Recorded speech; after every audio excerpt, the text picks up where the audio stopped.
Voiture de légende, en collaboration avec Bardal, les produits de haute performance mécanique,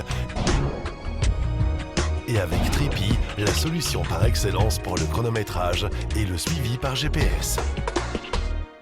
Bienvenue dans Voiture de légende, votre émission favorite qui célèbre ses 10 années d'existence. Et pour ce faire, nous aurons un petit concours à vous proposer avec un très beau prix, un voyage pour 2 personnes aux îles Canaries et puis de nombreux cadeaux. Rendez-vous sur notre page Facebook, Voiture de légende donc, ou sur le site voituredelégende.com. Pour démarrer cette émission, eh bien, nous sommes dans un superbe décor, celui de l'expo Italian Classic Car à Autoworld, le très beau musée bruxellois qui lui fête son 30e anniversaire cette année. Best of Show, eh bien, c'était cette magnifique Lamborghini Miura. Tout de suite, on va aller dans une ambiance un peu moins chaleureuse, c'est-à-dire à la fraîche, puisque c'est de saison. Avec les épreuves hivernales, on commence tout de suite par le neige et glace, l'épreuve organisée par Patrick et Viviane Zaniroli.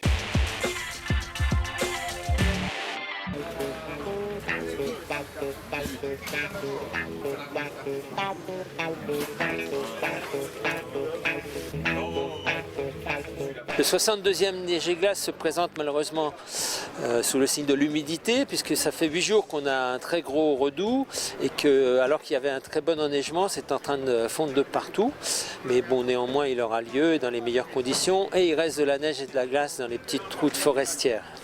Les particularités de cette année, c'est toujours la diversité du parcours, les petites routes forestières, la découverte de ce magnifique Jura et du Haut-Doubs, et qui font que c'est tout le charme de cette épreuve, qui font que les concurrents reviennent chaque année.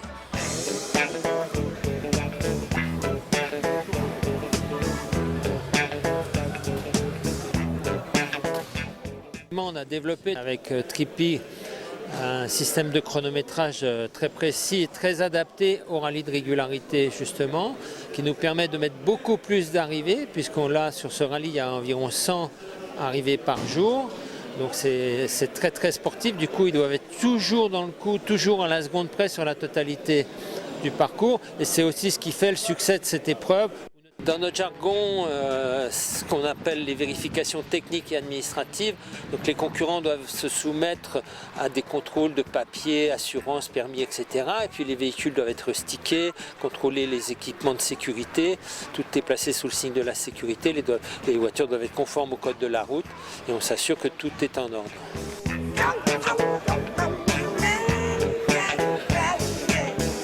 Alors Tripi est un outil GPS conçu au départ pour créer, éditer, rouler de très beaux itinéraires, qu'ils soient routiers ou tout-terrain, et à l'origine conçu par et pour le monde de la moto.